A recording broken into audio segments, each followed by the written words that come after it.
Good afternoon, everybody, and welcome. Can you believe this place? It is, I tell you what, it's way beyond expectations. Anyway, we're doing our rededication and reopening of Peanuts Park. I think this is our first official day open. Johnny, thank you for all your help today.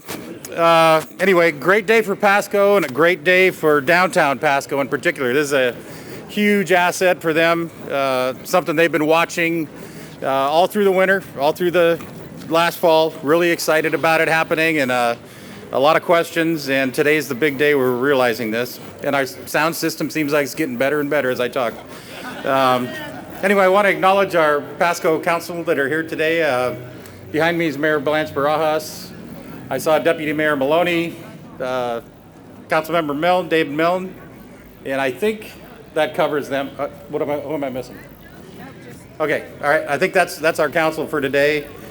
And then also we have, well, before I get on to the other announcements, I want to say that we also have former Councilmember Bob Hoffman here, and the past councils and this council, you know, they made this project right here in the heart of downtown a priority, and they found the money when money was hard to find for a downtown project. And I think really important, because we've got a lot of questions about this, they are committed to the ongoing success of this asset. So let's give them a hand first. So we do have a couple of our state legislators, and our state legislators played a role in this park as well.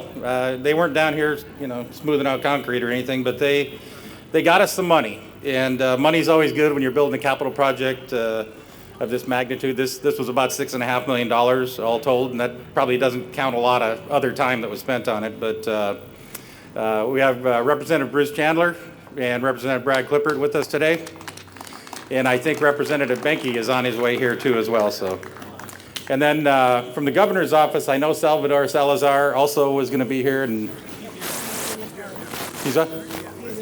Oh, there he is. There he is. Yep. Okay. Thank you, Salvador. Appreciate your attendance here too. He's been a big supporter of this project as well, the governor's office.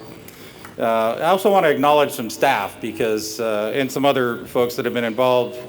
This thing started off obviously many years ago as a council goal, but it was 4 or 5 years ago, I think it was 4 and 5 years ago, that we were out in the street during Fiery Foods in Cinco de Mayo, basically grabbing members of the public by their lapels and asking them what they like about this park and what they didn't like about this park, what they wanted to see in it. And that was kind of the genesis of what you see here today. I mean, those were the early ideas that came forward. We wanted to build something the community was really going to be able to enjoy. And so I want to recognize Paul Fusel and Holly Williams of KPG. They helped a lot with that outreach. They helped get us organized.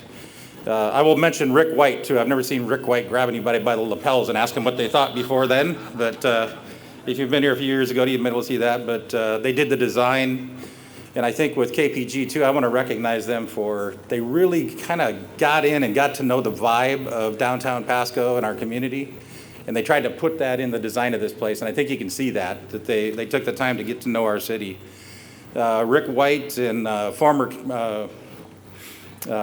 Deputy Director Michael Morales and Angie Pittman, they helped scrape together the finances. That Section 108 loan, Community Development Block Grant loan program that we did, it's a lot of work to go through one of those and a lot of effort.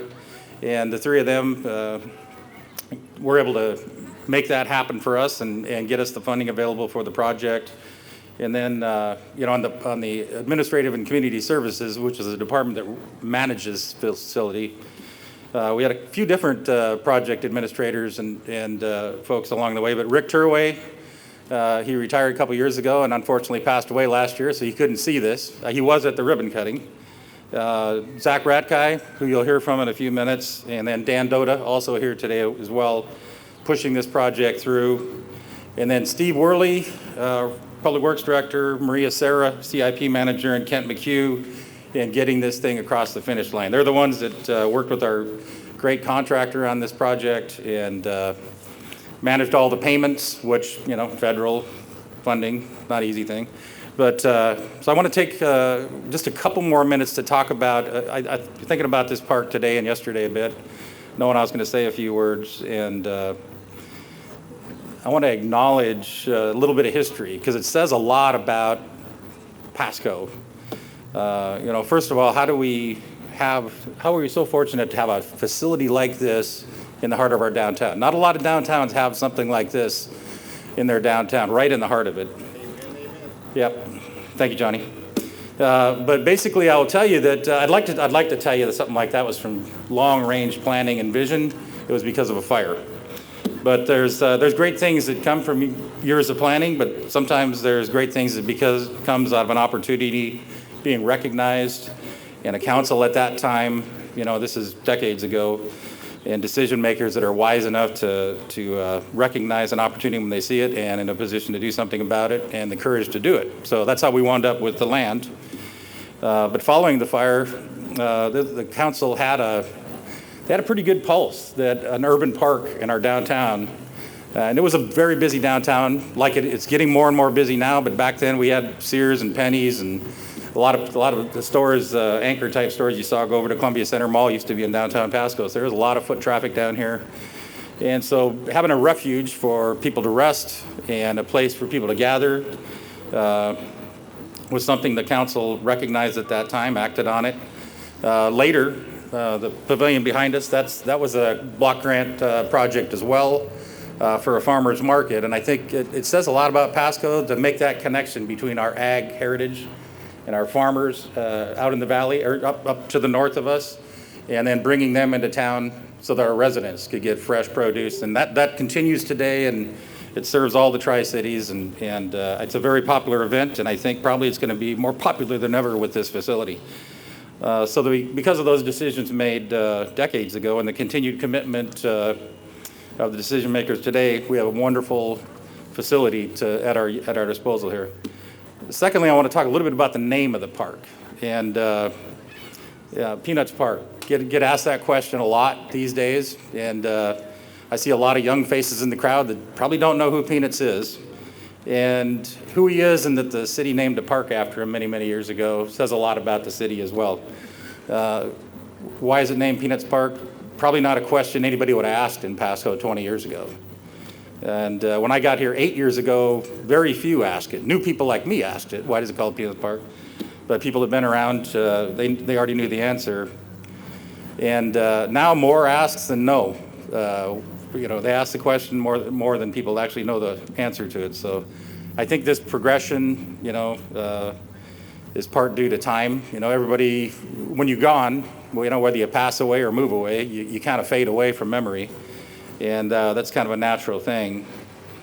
But it's also, I think, a reflective of just how much Pasco has grown in the last 20 years. There's just so many people that weren't here 20 years ago that wouldn't know who Peanuts was that are here today. It's indicative also, though, of Pasco's reputation, and my perspective, Pasco's reputation as a community that welcomes and respects diversity and culture. Because Peanuts was an early member of our Asian American Pacific Islander community. Peanuts, his name, Noburo Fukuda, he was a retired railroad worker. And when he retired, being the generation he was and the work ethic he had, he still felt he had a lot to give to the community. And he wasn't somebody that was just going to sit around at home. So he rigged up a pretty heavy-duty trike, and he kind of made it his business to help keep Pasco clean. And the nickname came as part of that self-appointed duty. He also felt it was incumbent upon him he came in contact with a lot of kids. And so he thought it would be nice to be able to bring a little joy to them by handing out candy and peanuts. Peanuts, that's how he got the name. And, maybe some words of encouragement or a smile from time to time. So there's a lot of fond memories of Peanuts across the community for folks that have been here for a long time. And Peanuts was a common sight for decades, either on his trike or loading it up or unloading it. So last thing I wanted to say about the name of the park is that we will have, over in that area, the Arts and Culture Commission has commissioned a full-size statue of Peanuts who will be in this park hopefully by next year. And so that's out now, and it's under, it'll be under design very soon. So with that, I want to introduce our next speaker. She's no stranger to downtown.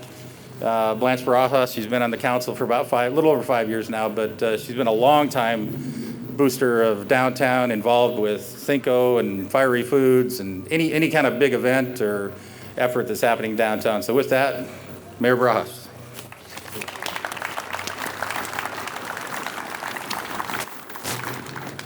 Thank you, everyone. Can you hear me okay? Thank you, everyone, for being here today.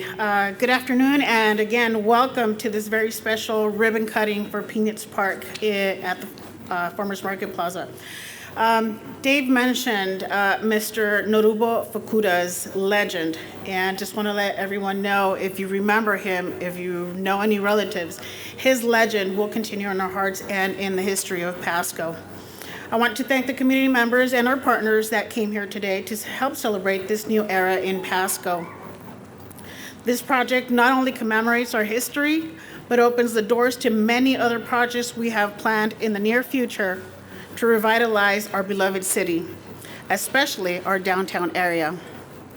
As you can all see around us, many improvements have been made in the park with the new canopy over the market, new restrooms and storage facilities, new seating areas that you're all enjoying, food trucks, and vendor space.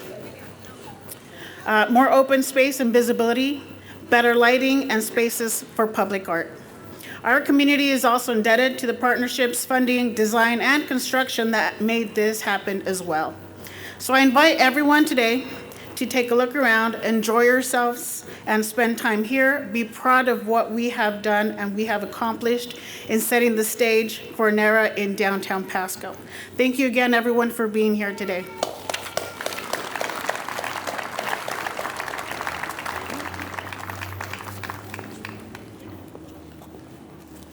All right, thank you, everyone. My name is Zach Ratkai. I'm the Administrative and Community Services Director here at the City of Pasco.